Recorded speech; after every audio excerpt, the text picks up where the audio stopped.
Welcome to the Deep Dive, where we cut through the noise of complexity and deliver the core insights you need to truly understand the world's biggest ideas. Today, we are taking on three absolute giants of philosophy and theology. We're trying to figure out the very foundation of society itself. And this is a high-stakes comparison for sure. We're pulling together G.W.F. Hegel, the pinnacle of German idealism who really defined the modern state. Then there's Karl Barth, maybe the most influential modern theologian who just completely redefined grace. And finally, Shmuel Trigano, who offers this radical Hebraic critique of the political structures that underlie everything, including Hegel and the entire Enlightenment project. Right, and our mission today is crystal clear. We want you to understand how Hegel and Barth proposed two wildly different blueprints for how we should live together, and crucially, how Trigano's concept of the covenant challenges the social contract theory that forms, well, the bedrock of modern politics, including a lot of the assumptions Hegel is making. Exactly. So you're going to walk away understanding three fundamentally competing sources for political authority.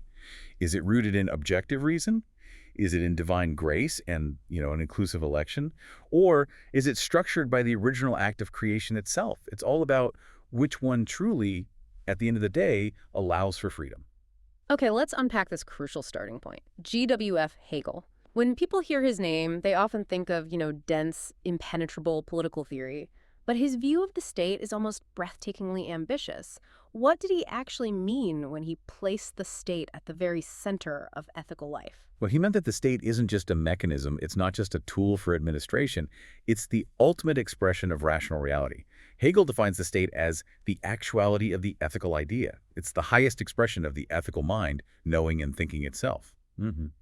So for Hegel, the state isn't a means to an end, it is the end. It's the ultimate unit through which world history moves forward. It sounds like it leaves almost no room for the individual. If the state is the ultimate ethical reality, what happens to my personal desires, my own interests? And that's the genius and the controversy of Hegel. He argues the state is the realization of what he calls concrete freedom.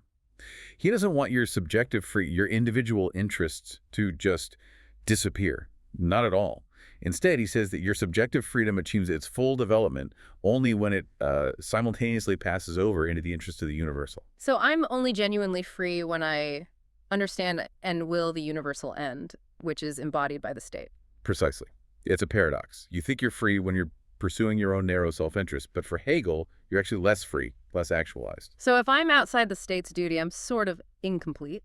Exactly. For Hegel, the individual's objectivity, genuine individuality, and an ethical life are only possible as a member of the state. This is why he says, and it's quite a stark phrase, that the state has supreme right against the individual, whose supreme duty is to be a member of the state. The universal isn't just a check on you, it's the only place you can fully realize your own purpose. That's a massive claim of authority, and it culminates in that incredible, almost, terrifying phrase. It does. To capture the majesty and the objective necessity of this system, he declared, the march of God in the world, that is what the state is. The march of God in the world. Yeah, the ultimate power structure is justified because it is the actualization of pure reason and manifesting itself as universal will. Okay, so here's where it gets really interesting for our discussion today. Despite this profound, almost divine elevation of the state, Hegel famously rejects the Enlightenment's favorite origin story. He rejects the social contract. Why? Because for Hegel, the rational idea of the state is eternal and necessary. It doesn't need a beginning point in history. He dismisses all those questions. Did the state come from fear, like Hobbes thought, or trust, or a contract? He calls them mere appearance and therefore matters for history. Here. He literally says these origins are no concern of the idea of the state. The real foundation is pure, self-actualizing reason, not some messy historical agreement between selfish people.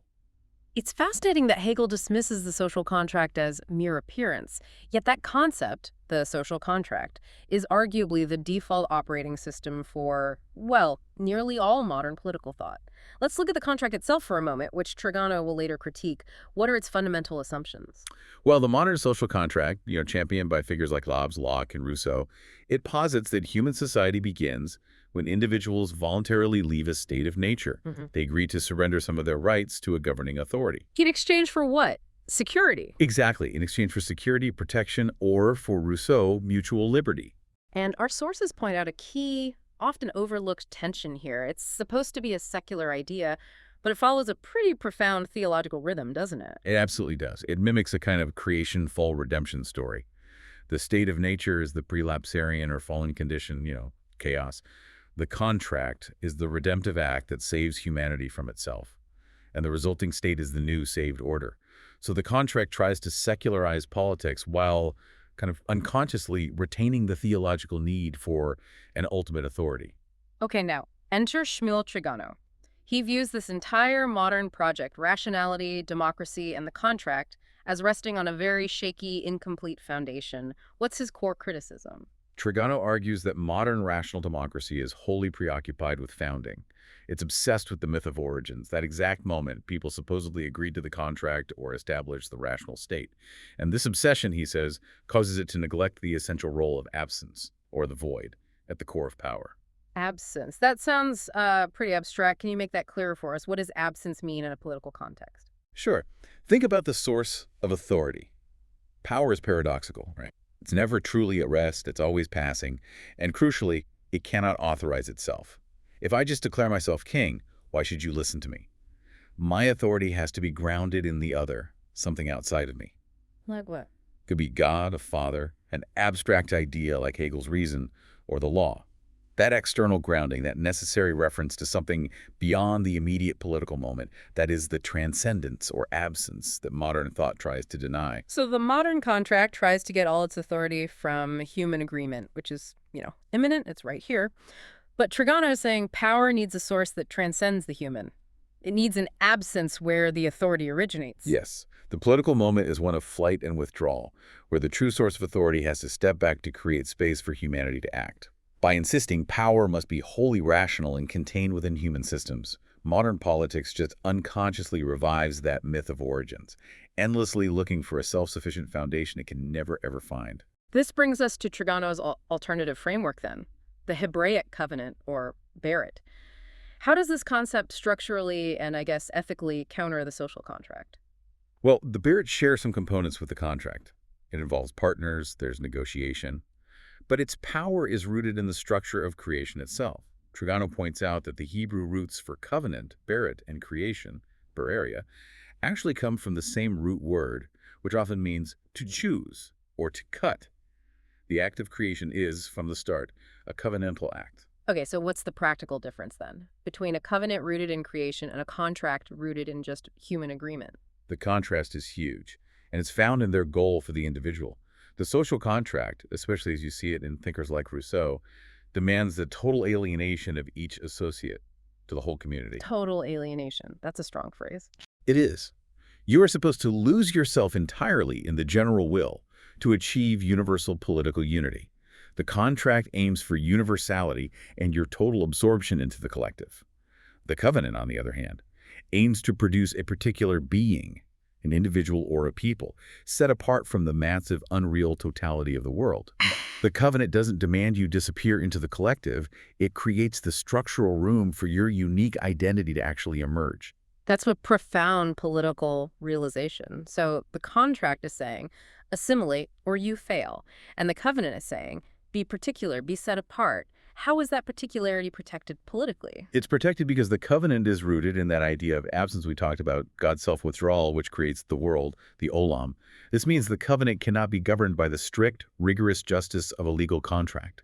The attribute that governs the covenant is hesed. Hesed, mercy. Mercy, or gratuitous unmerited gift. Okay, we need to spend a moment on hesed. In the context of the collective, why is mercy so essential, and why can't the social contract sustain it? Because a contract is a strictly symmetrical exchange. I give, you give.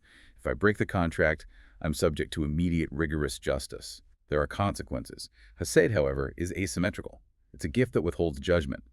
Politically, this means it grants the time to do and to become. Without this mercy governing the structure of absence, Trigano argues the world would be condemned to, irreversible destruction based on its very first failure.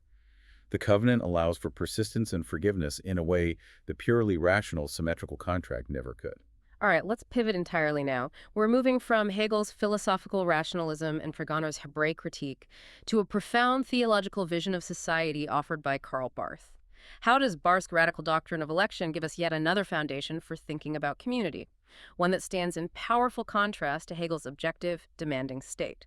Barth offers a complete overhaul of traditional concepts of predestination. Instead of election being about which individuals are saved or damned, traditional Calvinism, Barth makes Jesus Christ the sole center of the whole doctrine. For him, Christ is simultaneously the subject and object of God's election. He's the electing God and at the same time, the elect human being. So, what are the consequences for human community when election is centered entirely on Christ like that? It just removed the existential anxiety and the political basis for division. For Barth, the election is for humanity in Jesus Christ. His God is an inclusive God who desires a covenantal relationship with all humanity. This means election is not a process of arbitrary exclusion. It's a promise that gives every single person the chance to be included in God's saving act through Christ. And this leads to his equally radical view on judgment or reprobation, the concept of eternal punishment. Yes, the logical extension is just stunning. If election is entirely focused on Christ, then so must judgment be. Barth argues that Jesus Christ is the only reprobate. He's the only one who experienced the rejection and judgment on the cross, and he did it for all of humanity. Therefore, no individual person is predestined in themselves for eternal punishment. That fundamentally changes a person's status. Let's contrast this directly with Hegel. Hegel tells the individual they must surrender their particularity to the state's supreme right to achieve freedom. Barth is saying that human value and inclusion are grounded in a gracious, inclusive, and asymmetrical divine action that has already been performed in Christ, regardless of your duty to some external authority. That is the core difference right there. Hegel's system is based on necessary, objective reason actualizing itself as the state, and it demands your compliance to find your place. Barth's system is based on revealed, gracious, and inclusive election, centering human community on the opportunity for covenant and relationship. It's why, when Barth was famously asked if he believed in hell, he just replied, "No, I don't believe in hell, I believe in Jesus Christ." His entire social and theological structure rests on that inclusive, gracious action, not on some abstract philosophical necessity. This has been a whirlwind tour of competing political blueprints. We've seen three different sources of societal structure: the objective state rooted in necessity, the covenant rooted in creation and absence, and the inclusive election rooted in grace. Let's try to bring this home and clarify the stakes for you, the listener. Hegel's solution to organizing society is the rational, objective state, where your individual freedom is only found by aligning with a universal duty. Okay, that's bucket one. Right. Barth's solution is grounded in a gracious, asymmetrical divine election, which maximizes the opportunity for human relationship through Christ's inclusive act. And then Trigano, who is serving as the necessary critic here, argues that both Hegel and the whole contract theory are flawed. They're flawed because they insist on founding society on either rational self-evidence or mutual agreement. And in doing so, they ignore the essential structure of absence and mercy of Hesed, which is required for the collector to exist and, maybe most importantly, to allow for individual particularity. And that's the deep dive. It reveals that the common tension in all of modern political thought is the source of legitimacy. Is it abstract thought and necessity? Is it symmetrical human agreement? Or is it a divine revelational action that creates space through mercy? Which sets up our final provocative thought for you to carry forward. Hegel was very clear about this. The state operates on determinate thought. It knows what it wills, unlike the subjective faith of the church. He even claimed that the disunity within religious institutions actually allowed the state to rise up and reach its end as a self-consciously rational and ethical organization.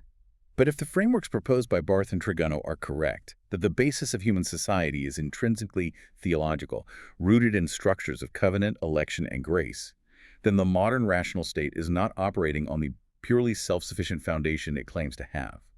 So the ultimate question for you is whether the state's rationality is truly autonomous, or if it is just a secularized, veiled theological structure that demands adherence and supreme authority. Is it trying to replace the very religious institutions it claims to have superseded? It's a challenge to the entire philosophical architecture of modernity.